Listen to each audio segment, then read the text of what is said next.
Howdy folks, and welcome back to Elite Dangerous with the mighty Jingles. My quest to earn myself an Imperial Clipper continues. Not a cheap ship, 22 million credits, and that's stock.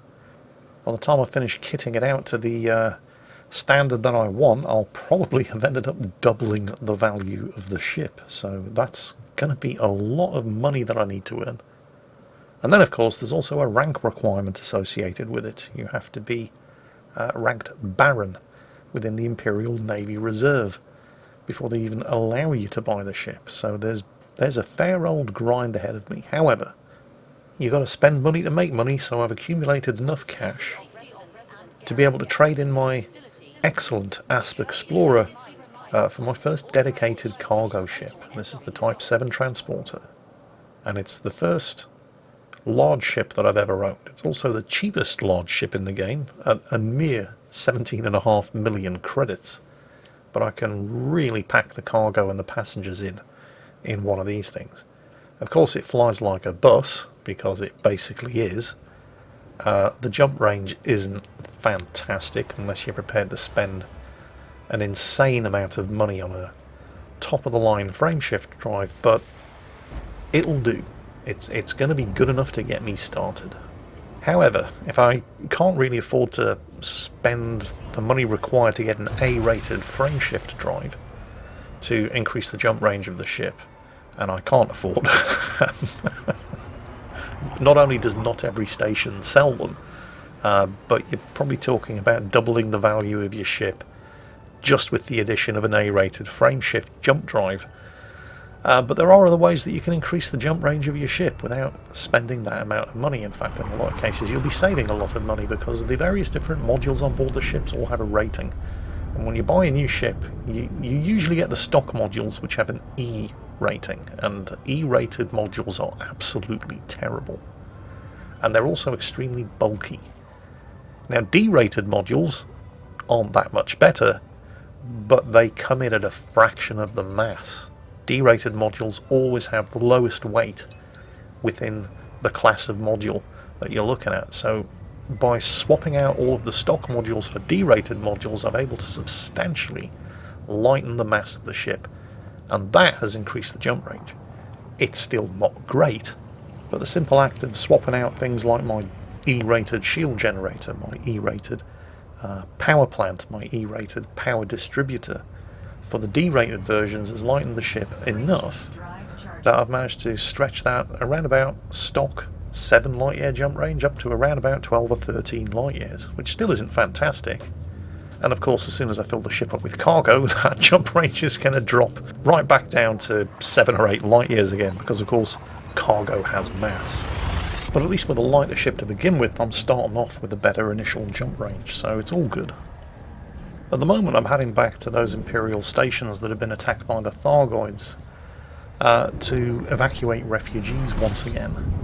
This time of course I've got many more passenger cabins, so providing there are contracts available, and there should be, I should be able to fill my cargo hold with passengers. On the way, however, in order to make a bit of cash travelling through the systems en route, I've loaded up with 200 tons of high explosives. Don't worry, that's not quite as dangerous as it sounds. Before I set off, I went to the excellent Elite Dangerous database website, or EDDB, in order to see which stations on the way to my final destination I could sell a cargo at for a profit. And I found a station on the way that needed high explosives, and the station that I was at was selling them at a price that was below the galactic average. So it's not going to net me a huge profit, but hey, money's money. There it is, Thomas Terminal, Coriolis Starport. I don't know what they want with 200 tons of high explosives, and I'm not going to ask any questions as long as their money's good.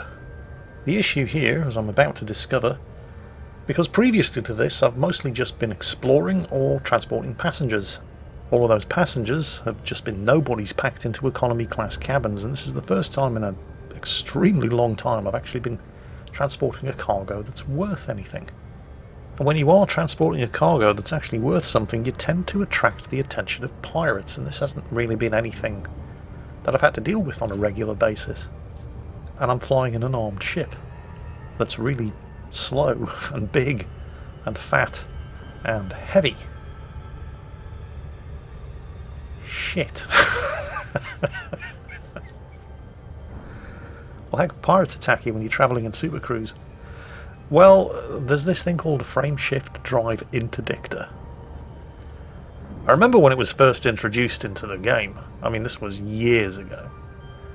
And overnight, things got very, very annoying very, very quickly. You see, frame shift drive interdictors were introduced into the game in order to make things a little bit easier for bounty hunters. If you were tailing your target but it was in Super Cruise, there was nothing you could do until he dropped. Oh shit, here we go. Yep, there it is. Somebody's trying to steal my explosives.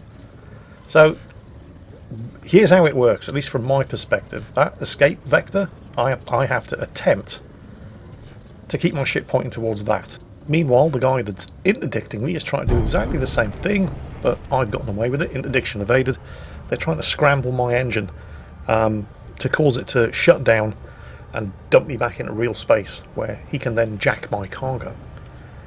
However, I successfully managed to get to the escape vector before he managed to scramble my engine. So the minigame kind of looks the same from both perspectives. It's just a question of who gets there first.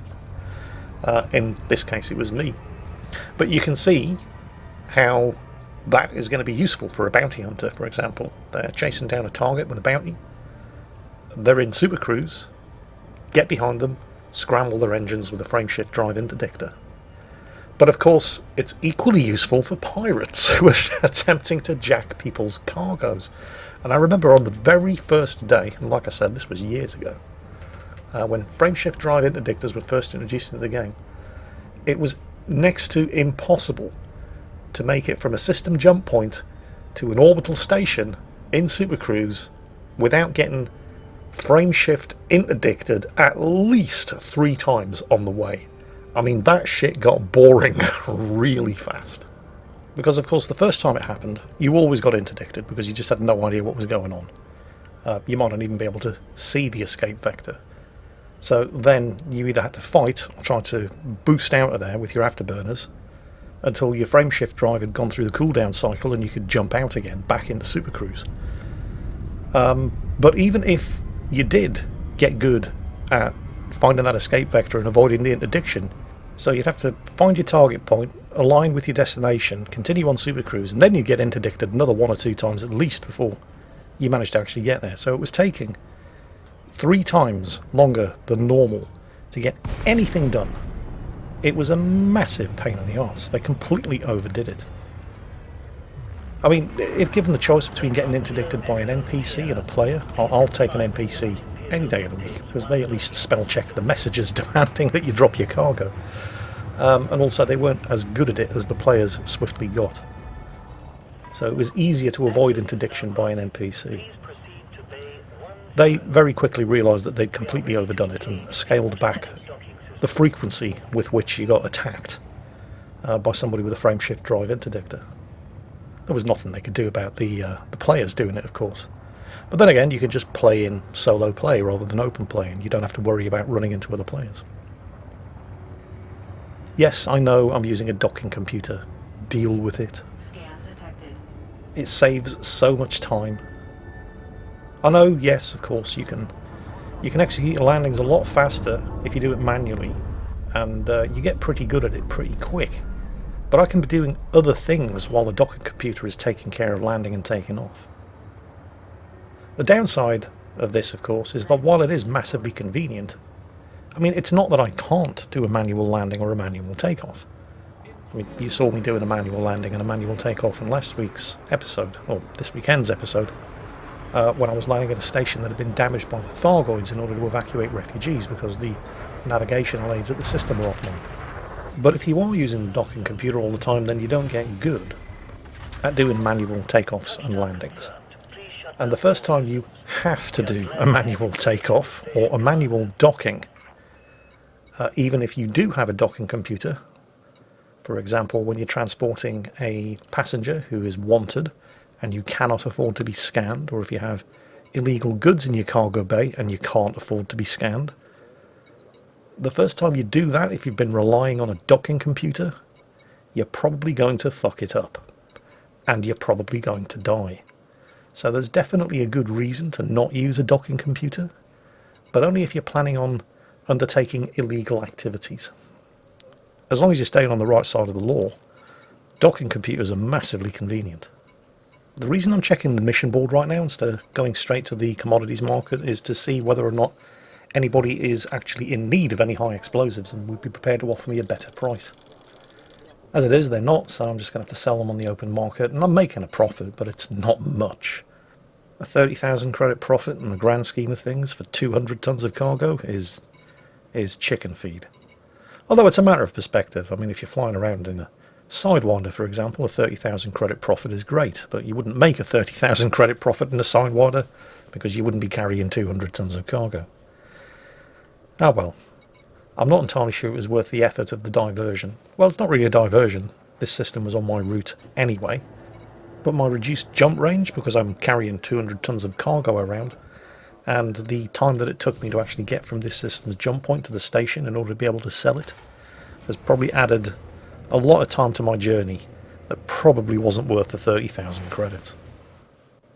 Well, anyway, while I'm here, I'm going to swap out those cargo racks because they're actually pretty heavy and they're also slowing the ship down for economy class passenger cabins because they, for some reason, don't mass as much as a cargo rack of the same capacity. And since my next stop is going to be a station that has been attacked by the Thargoids, I'm going to want to pack those economy class refugees in, and cargo racks are no good for that. That just reminded me of something actually. Back in the original Elite, way back in the 1980s, and then on Frontier Elite 2, way back in the late 1990s, trading in slaves, which was illegal just about everywhere other than Imperial space, but could be insanely profitable, providing you remembered to fit a cargo bay life support system. Because I can remember the first time I took on a cargo of slaves, packed them into my cargo hold without a cargo bay life support system, and then couldn't understand why when I arrived at my destination my cargo bay full of slaves had been turned into a cargo bay full of meat. Which was always in demand, but not quite as profitable. I'd completely forgotten about that until just now.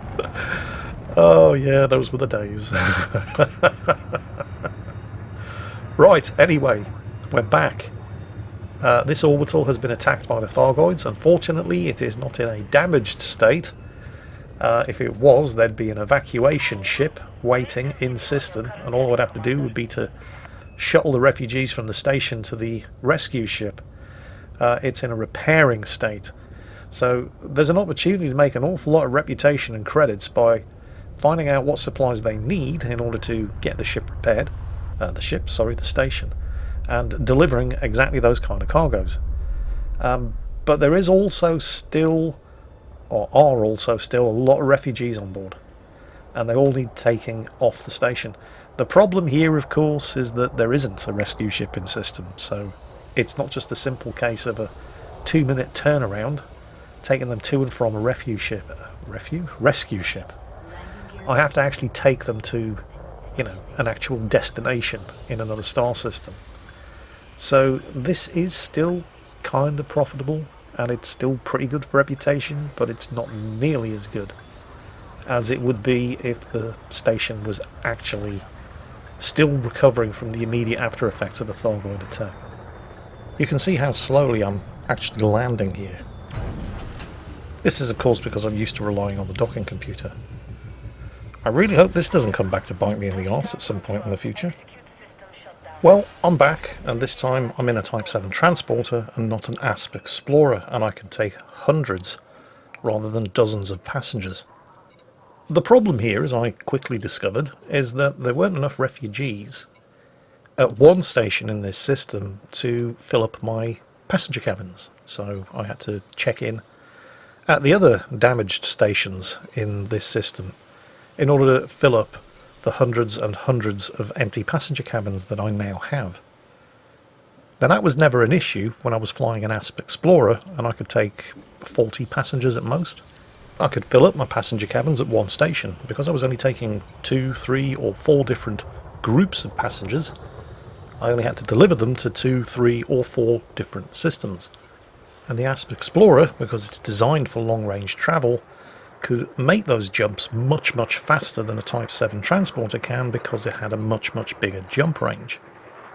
Because I am using a Type-7 Transporter with a shorter jump range and lots more passenger cabins, I'm not only having to take on many more groups of passengers from many more different stations in order to fill up my passenger cabin carrying capacity, but they're all going to want to be delivered to many more different destinations, which is going to take me longer to get to, not just because there's more of them, but because I have to make more jumps to get there because my ship doesn't have the jump range of the Asp Explorer.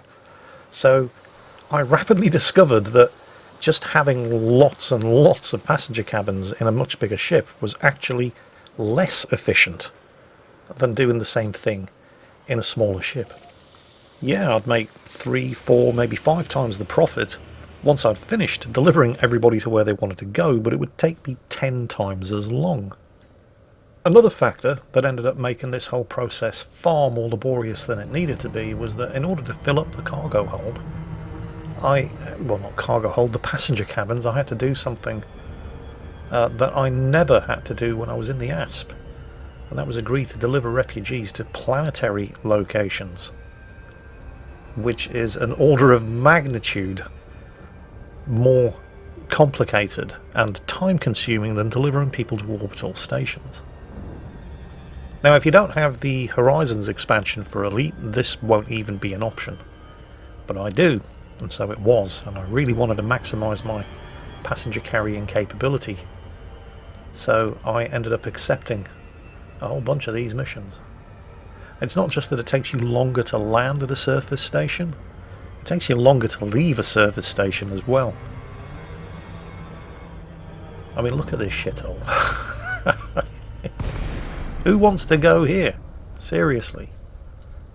Generally speaking, a mission is going to have to be ludicrously profitable for me to bother going through the pain in the arse and the rigmarole of doing a planetary landing. If I'm on a regular route running missions from one place to another, I normally just don't even bother accepting the planetary missions because it just takes so long.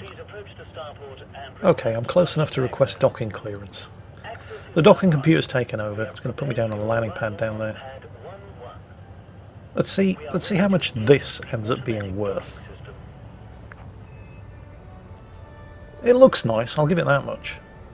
I'm at the rank of Knight at the moment, 93% of the way to the next rank, which is Lord, and then the next rank after that is Baron. And that's what I'm aiming for, because if I make it to the rank of Baron, that will unlock the ability for me to spend 22 million credits of my hard-earned money on an Imperial Clipper. But it's going really slow. And we're down. Okay. So how many groups wanted to get off at this shithole, and how much is this going to be worth? Let's have a look. Let's refuel the ship first. And one group, and there isn't even a reputation reward.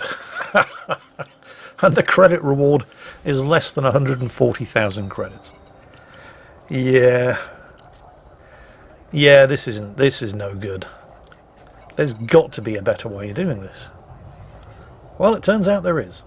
First, however, there's just time for me to get myself into some potentially fatal situations thanks to my over-reliance on automated flight assist systems.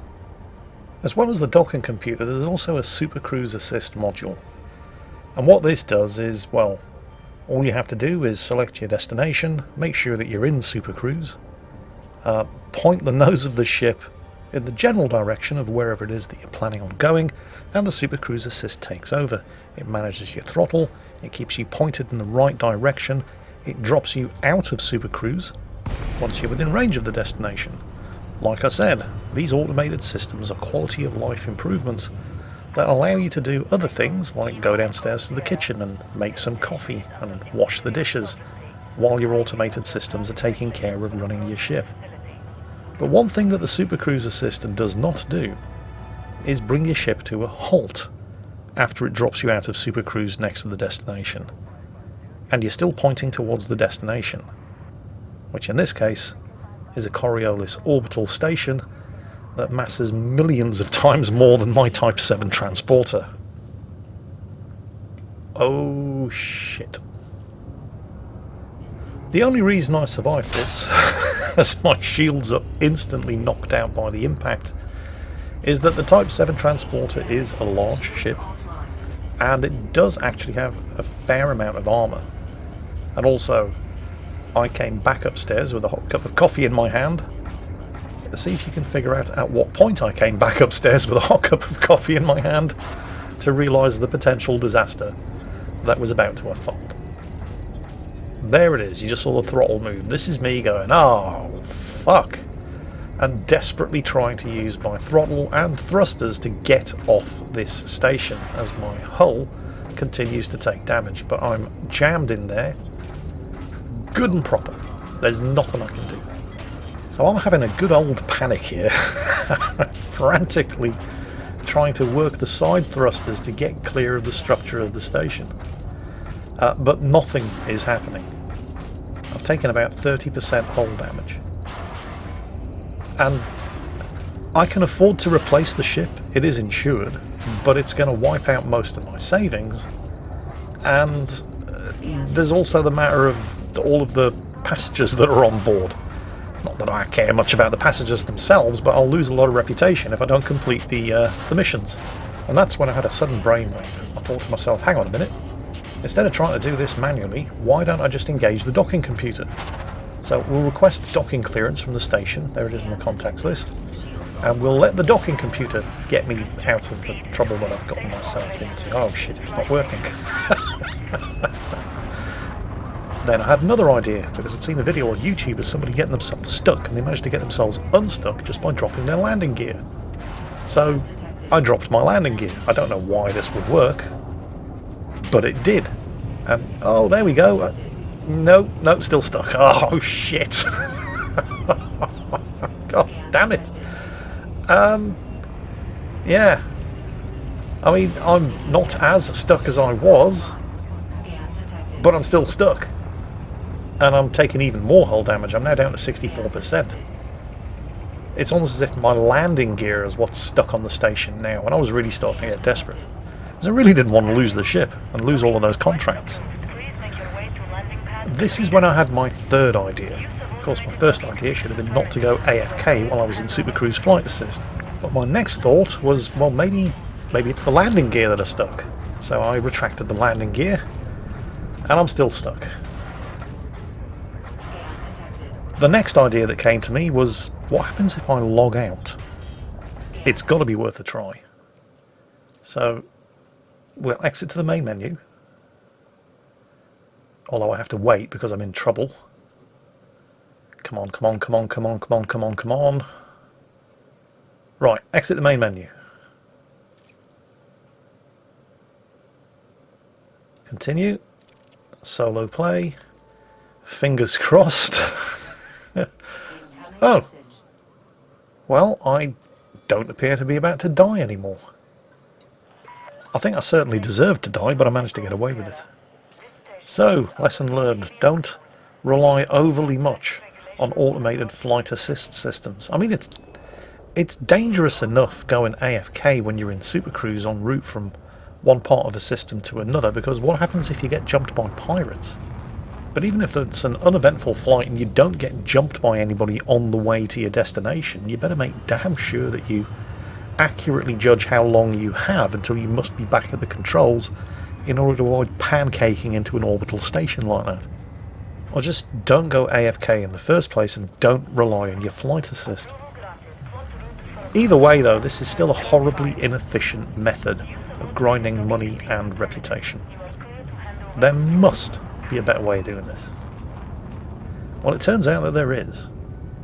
Grinding Empire rank is actually very, very easy. if you're in the right place. And I discovered what the right place was as a result of finding one of Commander Exegius's videos on this very subject. I can't recommend his stuff enough. I'll put a link down below in the video description to his fantastic Elite Dangerous YouTube channel, where he has scores of different tutorials on every single aspect of playing Elite Dangerous. But it was the Empire rank grind in particular that I was interested in. It turns out that there are two Imperial star systems, and they're a fair old distance away. They're well off the beaten track. But they're barely 4 light years apart from each other. And these two systems are quite well known within the Imperial community in Elite Dangerous, but virtually all of the missions that you pick up in each of these systems are for courier runs to the other system. So you can stack a lot of these missions on each trip. And a round trip between these two systems takes minutes. It's easily the single most efficient way of grinding Empire rank in Elite Dangerous. There is a similar way of doing it for the Federation, but, well, they stink of glue and crayons and they lick windows, so we don't really care about them. But this is the way to go if you want to grind Empire rank. I only have 2 ranks to go, and I'm 93% of the way to one of them, so this is not going to take very long at all.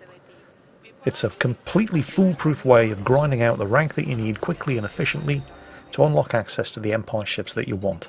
It is impossible to fuck it up. Oh, really?